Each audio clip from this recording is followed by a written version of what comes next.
Hi guys বন্ধুরা, আজকে আমরা শুরু করছি strength of material. Strength of মেটেরিয়ালের চ্যাপ্টার ওয়াইজ কিন্তু প্রিভিয়াস ইয়ারের যেসব প্রশ্নগুলো রয়েছে ওগুলো আমরা ডোমেন ধরে ধরে পড়াশোনা করব।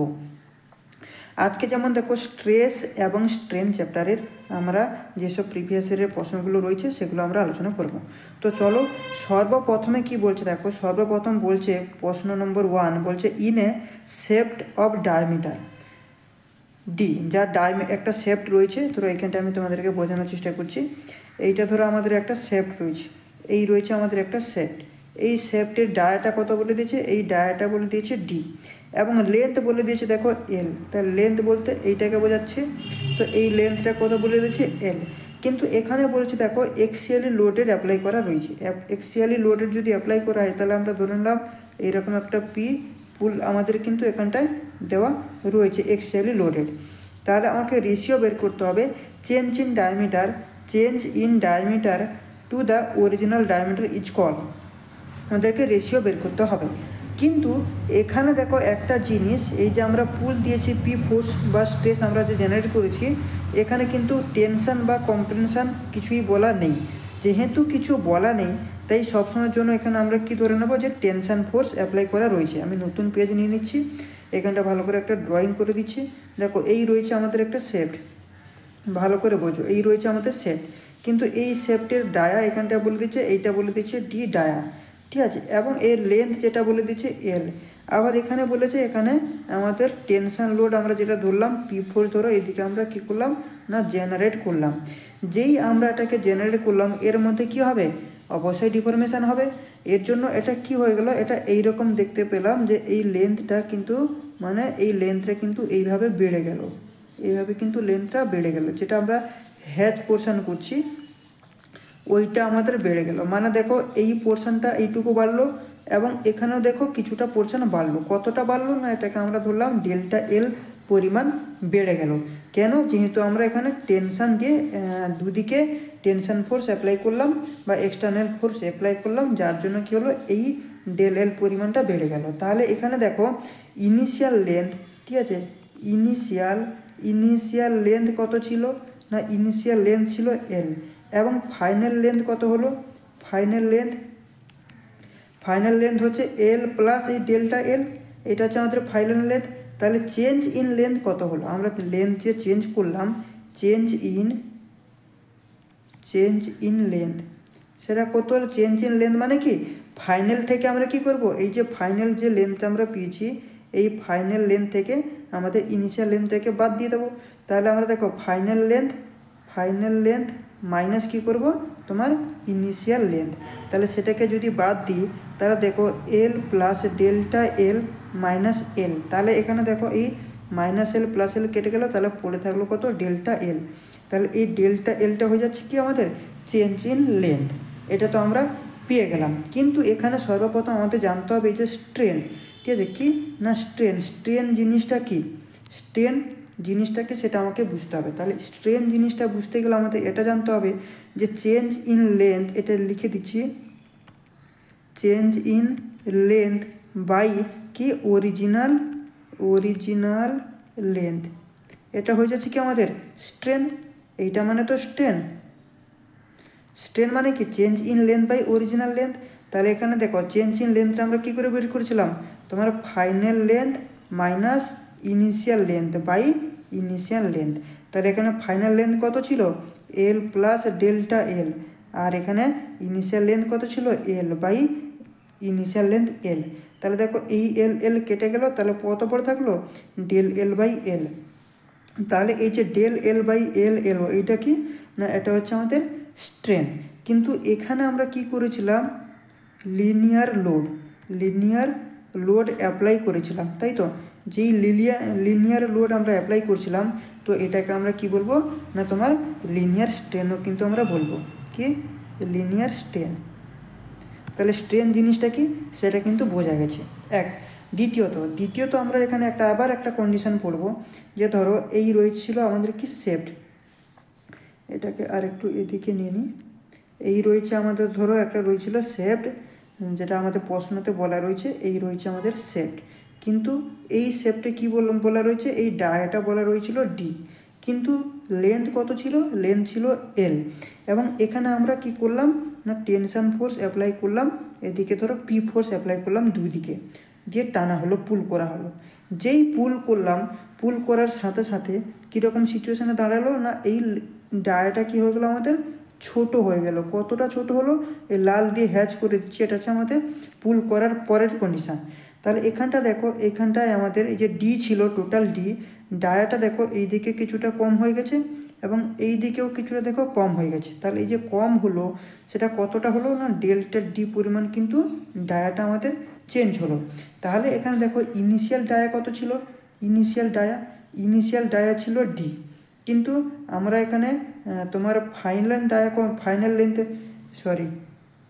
ভুল বললাম, এখানে ইনিশিয়াল ডায়া কত ছিল দেখো, ইনিশিয়াল ডায়া পেনটা কোথায় গেল, ইনিশিয়াল ডায়া, ঠিক আছে। তাহলে ইনিশিয়াল ডায়া কত ছিল না ডি, কিন্তু ফাইনাল ডায়া কত হলো, মন দিয়ে এটাকে দেখো। ফাইনাল ডায়া যেটাকে আমরা ডি এফ লিখবো, ফাইনাল ডায়া হয়ে গেলে কত ডি মাইনাস ডেল্টা ডি।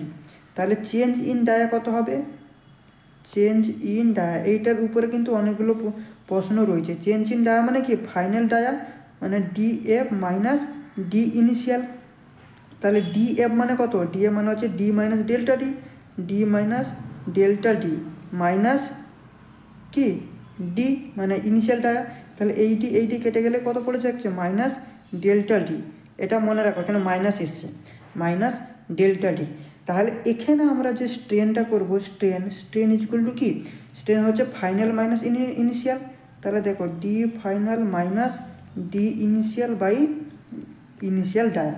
তাহলে কত এখানে ডি মাইনাস ডেল্টা ডি আবার মাইনাস ডি বাই ডি। তাহলে এখানে দেখো এই মাইনাস ডি আর এই প্লাস ডি কেটে গেল। তাহলে এখানে কত পড়ে থাকছে minus delta D by D. তো এইটা হয়ে গেল কি, এইটা হয়ে যাচ্ছে কি আমাদের স্ট্রেন, এইটাকে আমরা কী বলছি স্ট্রেন। কিন্তু যেহেতু এখানে আমাদের তোমার লিনিয়ার লোড আমরা অ্যাপ্লাই করছিলাম, তাই এটাকে আমরা কি বলবো, এটাকে আমরা লিনিয়ার স্ট্রেনও বলবো, ঠিক আছে। কিন্তু দেখো এখানে যে মাইনাসটা রয়েছে না, এই মাইনাসটা এখানে আমরা নেব না, কেন না স্ট্রেন এখানটা লিখে দিচ্ছি, স্ট্রেন হচ্ছে স্টার দিয়ে লিখে দিলাম, স্ট্রেন হচ্ছে আমাদের কি না ইউনিটলেস কোয়ান্টিটি, এটা মনে রাখবে।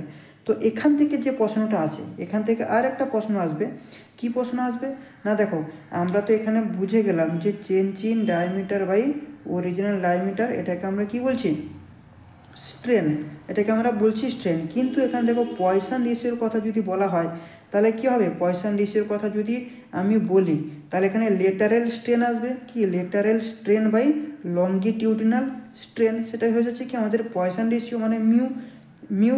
কিন্তু এক্ষেত্রেও কিন্তু মাইনাস আসে, কিন্তু এই মাইনাসটাও কিন্তু আমরা নিই না, কেন না আমাদের এই যে পয়সন রেশিও এটাও কিন্তু ইউনিটলেস কোয়ান্টিটি। তাহলে স্ট্রেন হচ্ছে ইউনিটলেস কোয়ান্টিটি, স্ট্রেন আবার এখানে পয়সন রেশিও কিন্তু দেখো ইউনিটলেস কোয়ান্টিটি। তো এটা আমাদের মনে রাখতে হবে। তাহলে মিউ ইকুয়াল টু কী হয়ে যাবে আমাদের lateral strain by longitudinal strain, এটা কিন্তু মনে রাখতে হবে।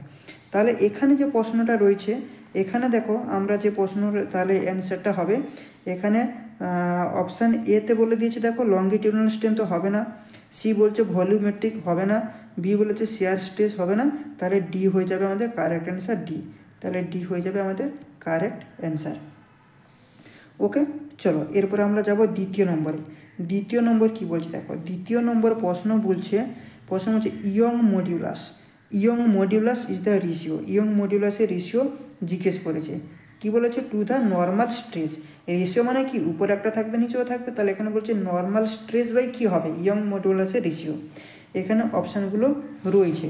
তাহলে দেখো এখানে আমরা সর্বপ্রথম একটা জিনিস জানবো, ঠিক আছে, কী জিনিস জানবো না দেখো এখানে হুকস ল আমরা অ্যাপ্লাই করব, ঠিক আছে। এখানে আমরা কী করবো না হুকস ল, এটা লিখে দিচ্ছি হুকস ল। তো হুকস ল কী বলছে, আমরা জানি হুকস লর হিসাবে যে স্ট্রেস ডাইরেক্ট প্রপোর্শনাল টু কী হয় স্ট্রেনটাকে আমরা এই যে সিম্বলটা আছে এপসোলাইনের তোমার সিম্বল, ঠিক আছে, যেটাকে আমরা স্ট্রেন হিসেবে চিনি। তাহলে দেখো এই যে স্ট্রেস কি হচ্ছে ডাইরেক্ট প্রপোর্শনাল টু হচ্ছে স্ট্রেন কার না up to proportional limit up to proportional limit. আর একটা কি হয় within elastic limit, within elastic limit, তাই তো এইটুকু কিন্তু আমরা জানি। কিন্তু এখান থেকে আমরা যদি এইটাই যদি বলি যে ডাইরেক্ট প্রপোর্শনাল টু যদি সিম্বলটা আমরা উঠাই তুলে দিই তাহলে কী হয়ে যাবে, এখানে একটা কনস্ট্যান্ট ভ্যালু আসবে। তাহলে কনস্ট্যান্ট নিলাম, হচ্ছে এপসাইলন বা স্ট্রেন। তাহলে দেখো এই ইজগুয়াল টু কী হয়ে যাচ্ছে না তোমার এই যে হয়ে যাচ্ছে আমাদের কি কনস্ট্যান্ট ভ্যালু, এটা হচ্ছে কি কনস্ট্যান্ট, এটা হচ্ছে কি কনস্ট্যান্ট ভ্যালু। এই কনস্ট্যান্ট ভ্যালুটাকে আমরা কি বলি ইয়ং মডিউলাস, ইয়ং মডিউলাস, তাই তো। তাহলে এই ইয়ং মডিউলাস ইজগুয়াল টু কী হয়ে যাবে normal stress by normal strain, মানে স্ট্রেস বাই স্ট্রেন। তাহলে ইয়ং মডিউলাস ইজগুয়াল টু আমরা পেয়ে গেলাম normal stress by normal strain. কিন্তু দেখো এটাকে আবার এইভাবে কিন্তু বোঝানো যায়, আমরা যখন মাইল্ড স্টিলের, এখানে লিখে দিচ্ছি, যখন মাইল্ড স্টিলের আমরা টেনশন টেস্ট পারফর্ম করি কিসের মাধ্যমে না ইউটিএম মেশিনের মাধ্যমে, যখন মাইল্ড স্টিলের টেনশন টেস্ট আমরা পারফর্ম করি তখন আমাদের যে স্ট্রেস স্ট্রেনের যে কার্ভটা আসে ঠিক এই রকম একটা আমাদের স্ট্রেস স্ট্রেনের কার্ভ আসে, ঠিক আছে। এদিকে হচ্ছে আমাদের স্ট্রেন আর এদিকে হচ্ছে স্ট্রেস, এইরকম একটা পারফর্ম আসে। কিন্তু তার এখানে যে গ্রাফটা আসে অলমোস্ট এইরকম একটা কিন্তু গ্রাফ আমরা দেখতে পাই, এরকম একটা গ্রাফ দেখতে পাই। কিন্তু দেখো এইখানটায় একটা আমাদের স্লোপ পাই, এখানে এইটা হচ্ছে কি আমাদের স্লোপ, এই স্লোপটা হয়তো ধরলাম আমরা স্লোপ। তাহলে এটা হয়ে যাচ্ছে দেখো স্লোপ মানে হচ্ছে টেন থিটার যে স্লোপটা আসে, মানে যে স্লোপ, এই স্লোপটা হচ্ছে আমাদের ইয়ং মডিউলাস, কি ইয়ং মডিউলাসকে রিপ্রেজেন্ট করে, ইয়ং মডিউলাসকে কিন্তু রিপ্রেজেন্ট করে। এটাকে তোমাকে যদি বোঝাই আবার এটাকে তিনভাবে বোঝানো যায়, দুটো কিন্তু বুঝিয়ে দিলাম, একটা হুক স্লো, একটা তোমার ইউটিএম মেশিনের মাধ্যমে যখন মাইল্ড স্টিলের টেনশন টেস্ট পারফর্ম করি তখন গ্রাফের মাধ্যমে বোঝানো যায়। আবার দেখো এটাকে এই যে ইয়ং মডিউলাস, ঠিক আছে, ইয়ং মডিউলাস মানে এই কার সাথে ডাইরেক্ট প্রপোর্শনাল টু হয় না ইলাস্টিসিটির সাথে, কার না ইলাস্টির সাথে ডাইরেক্ট প্রপোর্শনাল টু। আবার এটা তোমার রেসিস্ট্যান্স টু স্ট্রেচের সাথেও কিন্তু ডাইরেক্ট প্রপোর্শনাল টু। কীরকমভাবে এখানটা লিখে দিচ্ছি, রেসিস্ট্যান্স টু স্ট্রেচ মানে ধরো কি বলছে, একটা ধরো বডি রয়েছে, ওই বডিটাকে যদি টানা হয়, টানলে কি হবে তার মধ্যে রেজিস্ট্যান্স বেশি দেখা দেবে। তো রেজিস্ট্যান্স যত বেশি হবে তার মধ্যে কী হবে ইলাস্টিসিটি তত কী হয় বেশি ইনক্রিজ করবে। মানে ধরো রয়েছে একটা বডি, এই বডিটাকে আমরা কী করলাম না টানলাম, এরকম এই দিকে আমরা টানার জন্য কি হলো এর মধ্যে রেজিস্ট্যান্স দেখা দিল। তো রেজিস্ট্যান্স যার যত বেশি হবে ওর মধ্যে কী হবে এই ইলাস্টিসিটিটা কী হবে তত বেশি ইনক্রিজ করবে।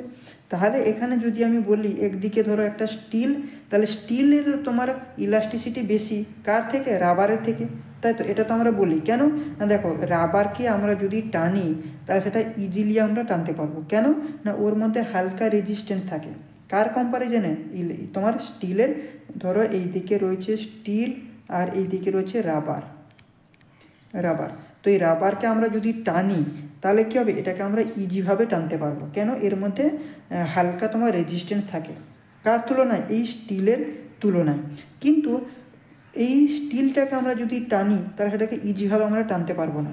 এর মানে কি, এর মানে রেজিস্ট্যান্স বেশি রয়েছে, আর রেজিস্ট্যান্স বেশি থাকা মানে কি ইয়ং মডিউলাস বেশি থাকবে, কার তুলনায় এই রাবারের তুলনায়। তাহলে স্টিলের কি হয় ইয়ং মডিউলাসটা কি হয় বেশি হয়। এইটুকু আমরা এখান থেকে কিন্তু বুঝতে পারলাম, ঠিক আছে। তাহলে দ্বিতীয় নম্বর প্রশ্নটা কি বলছে দেখো, দ্বিতীয় নম্বর প্রশ্নটা বলে দিয়েছে আমাদের এটা দ্বিতীয় নম্বর প্রশ্নটা কি বলে দিল, দ্বিতীয় নম্বর প্রশ্নটা বলছে দেখো ইয়ং মডিউলাস। তাহলে ইয়ং মডিউলাসটা কি হয়ে যাবে তোমার এই নর্মাল স্ট্রেসের সাথে কী হচ্ছে normal strain within elastic limit. কেন আমি যখন প্রথমেই বললাম হুক স্লোর কথা, ঠিক আছে, হুক স্লোর ক্ষেত্রে আমি যখন কি বললাম তোমার স্ট্রেস কি হচ্ছে ডাইরেক্ট প্রপোর্শনাল টু স্ট্রেনের কি না এক নম্বর কি বলেছিলাম আপ টু প্রপোর্শনাল লিমিট, আর দ্বিতীয় নম্বরে কি বলেছিলাম উইদিন ইলাস্টিক লিমিট। তাহলে এখানে দেখো উইদিন ইলাস্টিক লিমিট রয়েছে এবং নর্মাল স্ট্রেস। তাহলে normal stress by normal strain সেটা আছে কি ইয়ং মডিউলাস, তাই তো। তো এখান থেকে কিন্তু আমাদের এইটা জানতে হবে। তাহলে স্ট্রেস বাই স্ট্রেন যদি হয়ে যায় তাহলে সেটা আমরা এটা ইয়ং মডিউলাস ইউ হয়ে যাচ্ছে। ওকে, চলো তাহলে এক্ষেত্রে কী হয়ে যাবে, সি হয়ে যাবে আমাদের কারেক্ট অ্যান্সার। ওকে, চলো এরপরে আমরা 3 নম্বরে যাব। 3 নম্বর কি বলছে দেখো, 3 নম্বর প্রশ্ন যেটা বলছে which of the following material has a property of malleability. তো মেলিয়েবিলিটি মানে কি বলো তো, মেলিয়েবিলিটি মানে হচ্ছে ধরো একটা ম্যাটেরিয়াল রয়েছে, এই ম্যাটেরিয়ালটা আমরা ধরো এখানে একটা হামার নিলাম, এই হামার দিয়ে এটাকে পিটিয়ে পাতলা করা হবে, ঠিক আছে, সেটাকে বলছে মেলিয়েবিলিটি। তাহলে দেখো এখানে দেখো কি বলছে, ব্রিককে যদি পেটানো হয় তাহলে ব্রেক করে যাবে, ভেঙে যাবে, কংক্রিটকেও পেটানো ভেঙে যাবে, সিমেন্টও তাই পেটানো যাবে না। তাহলে এখানে কী হয়ে যাবে, ডি হয়ে যাবে আমাদের কারেক্ট অ্যান্সার। তাহলে ডি হয়ে যাচ্ছে কারেক্ট অ্যান্সার। কিন্তু এখান থেকে যে জিনিসগুলো আমাদের জানতে হবে, এখান থেকে কী আমাদের জানতে হবে, দেখো এখান থেকে আমাদেরকে যেটা জানতে হবে সেটা হচ্ছে তোমার যে ম্যাটেরিয়ালের তো অনেক রকমের প্রপার্টি রয়েছে, তাই তো, ম্যাটেরিয়ালের অনেক রকম প্রপার্টি রয়েছে। যেমন সর্বপ্রথম যদি বলি, এক নম্বর হচ্ছে স্ট্রেংথ,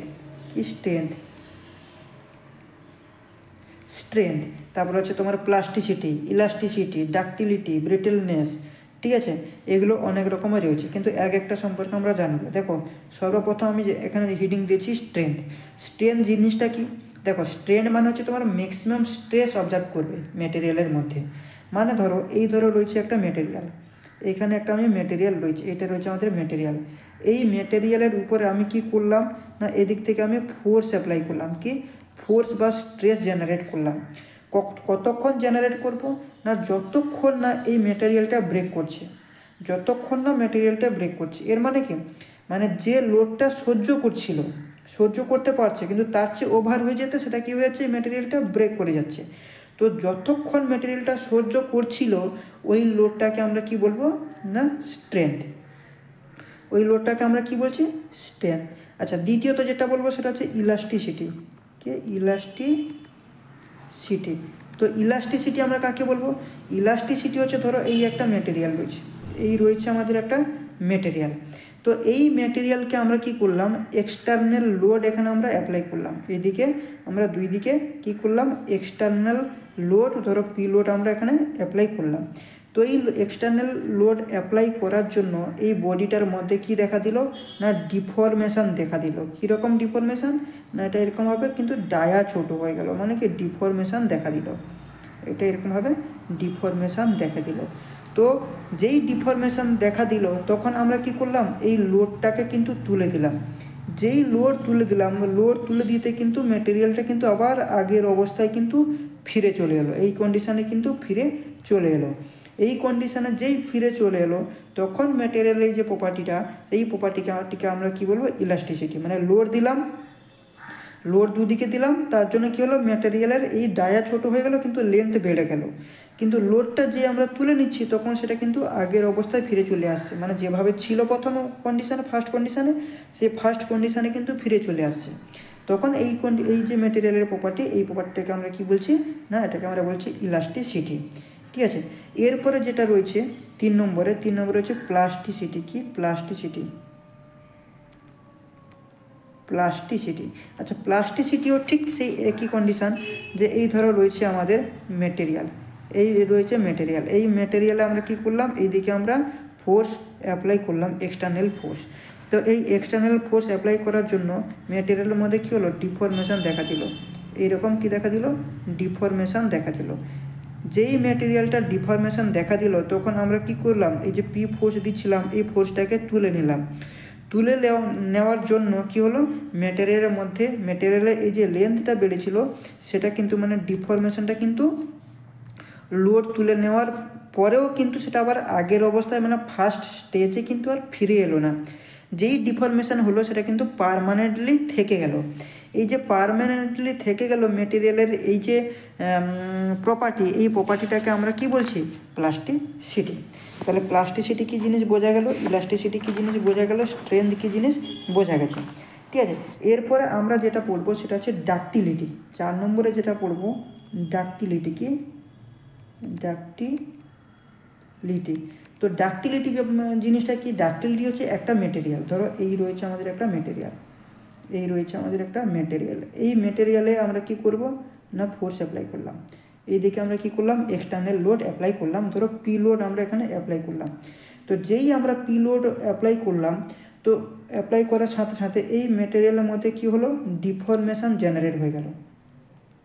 যেই ডিফরমেশান জেনারেট হলো, তো মেটেরিয়ালটা কিন্তু এইভাবে কিন্তু কন্টিনিউ কিন্তু ডিফরমেশান হতেই থাকলো, ঠিক আছে, হতেই থাকলো। কিন্তু যেই আমরা এই লোডটা তুলে দিলাম, এটা কি হয়ে গেল না ওই রকমভাবে থাকলো, ডিফরমেশান কিন্তু আর পুনরায় আগের অবস্থায় কিন্তু ফিরে এলো না, কি হলো একটা থিন ডায়াতে পরিণত হয়ে গেল। ম্যাটেরিয়ালের এই যে প্রপার্টি, এই প্রপার্টিটাকে আমরা কি বলছি ডাক্টিলিটি। কিন্তু এখানে যে প্রশ্নটা আসে ডাক্টিলিটি থেকে, কি প্রশ্ন আসে এখানে স্টার দিয়ে লিখে দিচ্ছি। এখানে তোমাকে প্রশ্ন আসবে ডাক্টিলিটিতে স্ট্রেনের ভ্যালু কত আসে, ঠিক আছে। তাহলে স্ট্রেনের ভ্যালু হচ্ছে তোমার মোর দেন 5%। কত? মোর দেন 5% হচ্ছে আমাদের ডাক্টিলিটিতে স্ট্রেনের ভ্যালু। এটা কিন্তু আমাদের মনে রাখতে হবে। কিন্তু এই যে স্ট্রেনের এক্সাম্পল হিসেবে যদি বলি, তাহলে কি হবে এখানে স্টিল হচ্ছে ডাক্টিলিটি ম্যাটেরিয়াল। তারপরে অ্যালুমিনা, ঠিক আছে,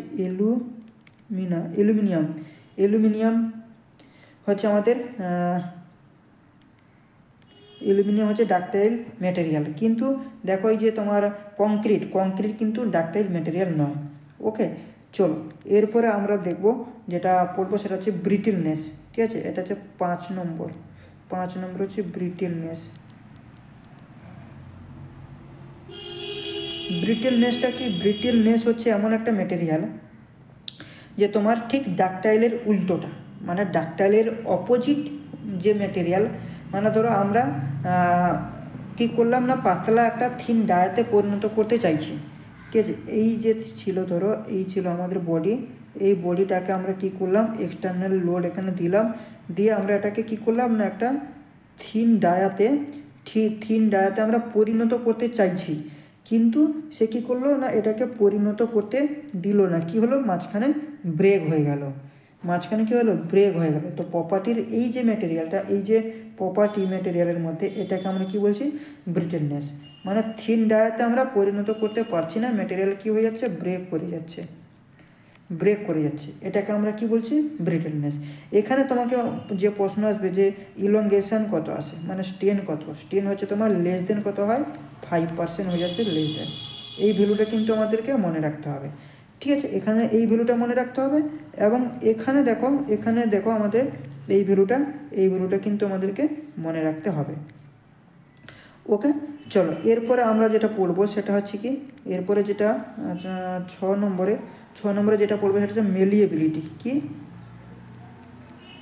মেলিয়েবিলিটি, যেটা আমাদের প্রশ্নতে রয়েছে। মেলিয়েবিলিটি কি? মেলিয়েবিলিটি হচ্ছে একটা তোমার এই ধরো একটা মেটেরিয়াল রয়েছে, এই মেটেরিয়ালটাকে আমরা কি করব, এই মেটেরিয়ালটাকে আমরা হামার দিয়ে বা যে কোনো জিনিস দিয়ে আমরা এটাকে পেটালাম, ঠিক আছে। আমি ধরো এখানে হামারই ধরে নিলাম, ঠিক আছে, এই হামার দিয়ে আমরা ধরো এটাকে পেটালাম।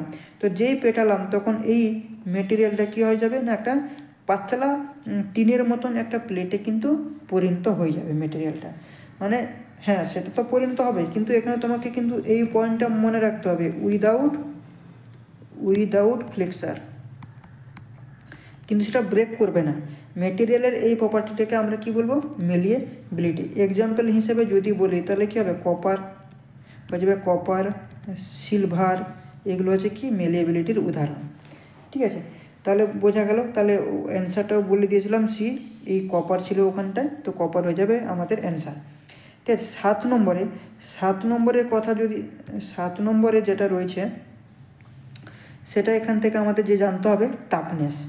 কি টাফনেস? MCQ PYQ কোশ্চেনের সাথে সাথে কিন্তু পুরো সিলেবাসটা আমাদের কভার হয়ে যাবে চ্যাপ্টার ওয়াইজ, ঠিক আছে। টাফনেস কী জিনিস? টাফনেস হচ্ছে এই ধরো রয়েছে একটা মেটেরিয়াল, এই মেটেরিয়ালের উপরে হঠাৎ যদি তোমার সাডেন ইম্প্যাক্ট লোড চলে আসে, বা সাডেন লোড বা ইম্প্যাক্ট লোড, এখানে লিখে দিচ্ছি ইম্প্যাক্ট, যদি ইম্প্যাক্ট লোড আসে তাহলে এই মেটেরিয়াল কতটা লোড রেজিস্ট করতে পারছে, ঠিক আছে, কত ভালো রেজিস্ট করতে পারছে লোডটা, সেই যে প্রপার্টির যে ধর্ম সেটাকে আমরা কি বলছি না তোমাদের টাফনেস। ঠিক আছে, আর একটা রয়েছে ফটিগিউ। ঠিক আছে, এখানটায় লিখে দিচ্ছি 8 নম্বরে, এই 8 নম্বর এটা কিন্তু মোস্ট ইম্পর্ট্যান্ট একটা ফ্যাটিগিউ। এটা কি ফটিগিউ হচ্ছে তোমার সাইক্লিক লোড যদি আসে, মানে যেমন ব্রিজ, এটা ধরো একটা ব্রিজের উপরে এই লোড আসছে, আবার সেটা কী হচ্ছে রিমুভ হয়ে যায়, আবার লোড আসে সেটা রিমুভ হয়ে যায়, আবার লোড আসে সেটা রিমুভ হয়ে যায়, সেটা হচ্ছে কি সাইক্লিক লোডিং। সেটা কি বলা হয়? Cyclic loading. এই সাইক্লিক লোডিং যদি আসে তাহলে সেটাকে আমরা কী বলি? ফটিগিউ বলা হয়। সে এর এক্সাম্পল হিসাবে যদি ধরি তাহলে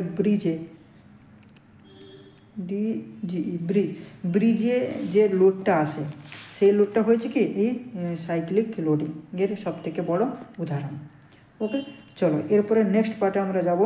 নেক্সট পার্টে কি বলছে দেখো, এখানটায় নেক্সট পার্টে বলছে, কালারটা চেঞ্জ করি, হ্যাঁ 4 নম্বরে বলছে, দেখো 4 নম্বরে বলছে Poisson ratio of steel in elastic range. Poisson ratio of স্টিলের পয়সন রেশিও, তার ইলাস্টিক রেঞ্জ এখানে জিজ্ঞেস করে দিয়েছে। তাহলে সর্বপ্রথম এখানে আমাকে কি জানতে হবে বলো তো? এখানে সর্বপ্রথম আমাকে যেটা জানতে হবে যে পয়সন রেশিও মানে আমরা কি বলি, সেটা কী দিয়ে ডিনোট করি? মিউ। এই মিউ হচ্ছে কি, মিউর রেশিওটা কি, সেটা হচ্ছে কি লেটারেল স্ট্রেন, কি লেটারেল স্ট্রেন একটু আগে বললাম, বাই কি লঙ্গিটিউডিনাল স্ট্রেন, তাই তো, lateral strain by longitudinal strain. কিন্তু এখানে আমাদের আগে যেটা মনে রাখতে হবে, ইঞ্জিনিয়ারিং মেটেরিয়ালের ক্ষেত্রে, এখানটায় লিখে দিচ্ছি ইঞ্জিনিয়ারিং মেটেরিয়ালের ক্ষেত্রে এই যে পয়সন রেশিও রেঞ্জ কত, সেটা হচ্ছে তোমার 0 to 0.5 এর মধ্যে কিন্তু ভেরি করে। কিন্তু জেনারেলি পয়সন রেশিও রেঞ্জ কত না, সেটা হচ্ছে -1 থেকে 0.5 এর মধ্যে কিন্তু ভেরি করে। -1 to 0.5 এই রেঞ্জটা কিন্তু জেনারেলি ভেরি করে। কিন্তু এখানে তোমাকে আমি আরও কিছু বলবো, যেমন হচ্ছে অ্যালুমিনা। ঠিক আছে, এই অ্যালুমিনার তোমার পয়সন রেশিওর ভ্যালু কত? তার ভ্যালু হচ্ছে তোমার 0.33। এরপর ধরো গ্লাস, ঠিক আছে, এইগুলো তোমাকে জানতে হবে।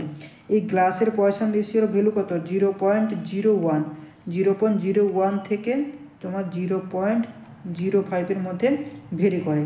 তারপর যেমন কংক্রিট, এগুলো সব মনে রাখতে হবে। কংক্রিটের কত? 0.1 থেকে 0.2 মধ্যে ভেরি করে। তারপরে যেমন হচ্ছে তোমার কাস্ট আয়রনের পয়সন রেশিওর ভ্যালু কত? 0.23 থেকে 0.27 মধ্যে ভেরি করে। স্টিল মোস্ট ইম্পর্ট্যান্ট, এটা বহুবার এসছে পরীক্ষায়। স্টিল হচ্ছে 0.25 থেকে তোমার হচ্ছে 0.33 মধ্যে কিন্তু 0.33 মধ্যে ভেরি করে। রাউট আয়রন লিখে দিচ্ছি, এই নোটসটা কিন্তু আমি আমার গ্রুপে দিয়ে দেবো। যারা গ্রুপে জয়েন করেনি, এই ভিডিওর ডেসক্রিপশানে গ্রুপ রয়েছে, হোয়াটসঅ্যাপ গ্রুপ, টেলিগ্রাম গ্রুপ, তোমরা গ্রুপ জয়েন করো। গ্রুপে কিন্তু এই ক্লাসের নোটসগুলো তোমরা পেয়ে যাবে। রাউট আয়রনের পয়সন রেশিওর ভ্যালু হচ্ছে কত? 0.3। তারপরে ধরো কপার, COPPER, কপারের তোমার পয়সন রেশিওর ভ্যালু হচ্ছে কত? 0.33 থেকে 0.36। এরপরে দেখো লাইলনের পয়সন রেশিওর ভ্যালু হচ্ছে 0.40। ঠিক আছে, তারপর হচ্ছে রাবার, RUBBER, রাবারের পয়সন রেশিওর ভ্যালু কত? 0.45 থেকে 0.50। তারপর হচ্ছে ব্রাশ, সব একসঙ্গে বলে দিলাম, ব্রাশের পয়সন রেশিওর ভ্যালু হচ্ছে 0.34। তো এতগুলো কিন্তু আমাদেরকে জানতে হবে।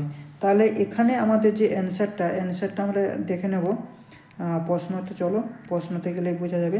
এখানে যে অ্যান্সারটা এখানে আমাদের হয়ে যাবে 0.5 তো হবে না, 0.3, হ্যাঁ 0.3 পয়সন রেশিওর ভ্যালু আমরা কত এখানে বললাম?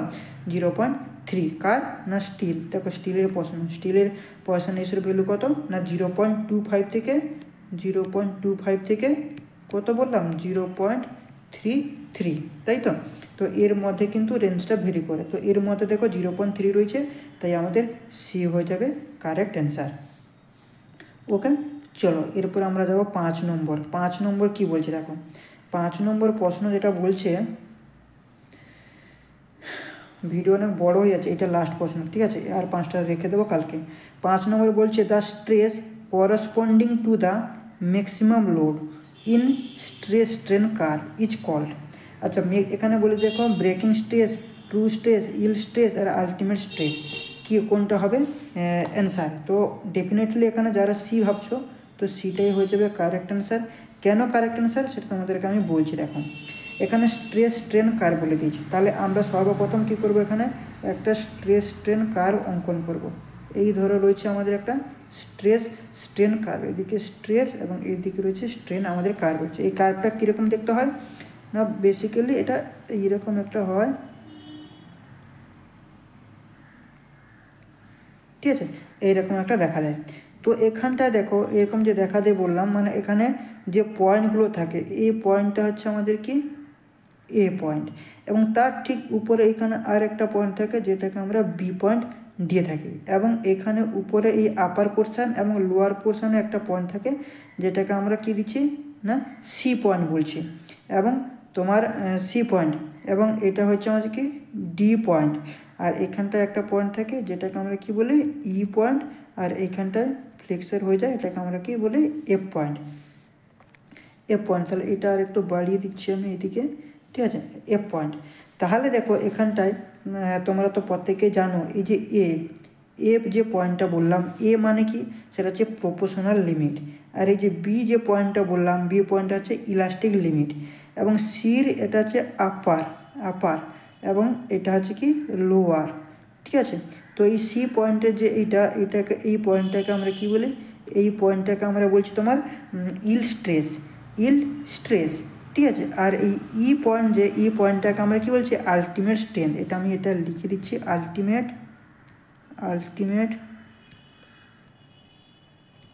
স্ট্রেংথ, এবং এটা হচ্ছে ফ্লেক্সার, মানে এখানে ভেঙে যাচ্ছে, এটা কিন্তু ভেঙে যাচ্ছে।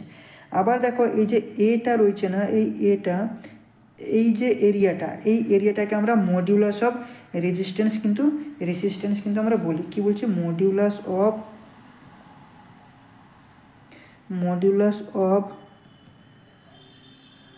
রেজিস্ট্যান্স। আর বাকি পুরো এই যে এই এরিয়াটাকে আমরা কি বলছি ইয়ং মডিউলাস বা মডিউলাস অফ রাপচার। এইদিকে আমাদের কি স্ট্রেন, আর উপরের এই ডায়াগ্রামটা কি স্ট্রেস। এই ডায়াগ্রামটা কিন্তু মাথায় ভালো করে রাখো। তো এখানে কিন্তু আমরা একটা জিনিস জানি, যে কি জানি দাদা না, দেখো এখানে আমরা যেটা জানি, একটা পেজ নিচ্ছি, তোমার এই যে স্ট্রেস, ঠিক আছে, এখানটা লিখে দিচ্ছি স্ট্রেস ইজগুয়াল টু আমরা কি জানি না লোড বাই এরিয়া, এটুকু তো আমরা জানি। কিন্তু এই যে দেখো স্ট্রেস যদি বাড়ে তাহলে কি হবে, আমাদের লোডও কিন্তু বাড়ে। এর মানে এটা আমরা এইটা বলতে পারি স্ট্রেস ডাইরেক্ট প্রপোর্শনাল টু কী হয় লোড। কেন, লোড বাড়ালে আমাদের কি হচ্ছে স্ট্রেস কি হচ্ছে বাড়ছে। তাহলে আমরা যে ই পয়েন্ট যেটা দেখলাম, ই পয়েন্টে আমরা কি দেখলাম, তোমার আলটিমেট কি বললাম, লিখে দিচ্ছি আলটিমেট স্ট্রেস, তাই তো। ই পয়েন্ট হচ্ছে আমাদের আলটিমেট স্ট্রেস। এই আলটিমেট স্ট্রেস মানে কি বোঝায়, এখানে কি হবে ম্যাক্সিমাম লোড আমরা কি করতে পারি, এটা হচ্ছে ম্যাক্সিমাম লোড বলে আমরা বলতে পারি এই আলটিমেট স্ট্রেসকে ম্যাক্সিমাম লোড।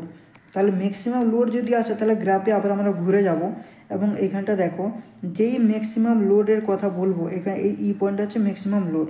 তাহলে ম্যাক্সিমাম লোড মানে কি, এটা এইরকম যদি ড্র করা হয় তাহলে এই পোর্শন যাচ্ছে, এই পোর্শনটা হচ্ছে ম্যাক্সিমাম লোড। তাহলে ই পয়েন্টটা আমাদের কি হয়ে যাচ্ছে ম্যাক্সিমাম লোড হয়ে যাচ্ছে। যেহেতু ম্যাক্সিমাম লোড হয়ে যাচ্ছে, ম্যাক্সিমাম আমাদের লোড হয়েছে, তাহলে এই পয়েন্টটা হয়ে যাবে আমাদের কারেক্ট অ্যান্সার, মানে আলটিমেট স্ট্রেস। কিন্তু দেখো এই যে স্ট্রেস কিন্তু আবার দু রকমের হয়, কি হয়, একটা আছে ট্রু স্ট্রেস আর একটা আছে তোমার ইঞ্জিনিয়ারিং স্ট্রেস। তাহলে এই যে ট্রু স্ট্রেসটাকে আমরা কিন্তু কনসিডার করি না, কিন্তু ইঞ্জিনিয়ারিং স্ট্রেসটাকে কিন্তু আমরা সবসময়ের জন্য কনসিডার করা হয়। তো চলো একবার প্রশ্নটা আরেকবার পড়ি। প্রশ্নটা বলছে দেখো stress corresponding to the maximum loading, তাহলে ম্যাক্সিমাম লোডিং কে দেয়, তোমার ই পয়েন্টটা দিচ্ছে ই পয়েন্ট, মানে হচ্ছে কি আলটিমেট স্ট্রেস, আলটিমেট স্ট্রেস দিচ্ছে, তাহলে আলটিমেট স্ট্রেস মানে সি হয়ে যাচ্ছে আমাদের কারেক্ট অ্যান্সার।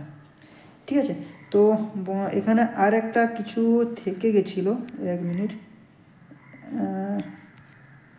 এখানে দেখো আর একটা জিনিস থেকে গেছে যেটা বলা খুব দরকার, যে তোমার এই যে রেজিলিয়েন্সটা কী জিনিস, রেজিলিয়েন্স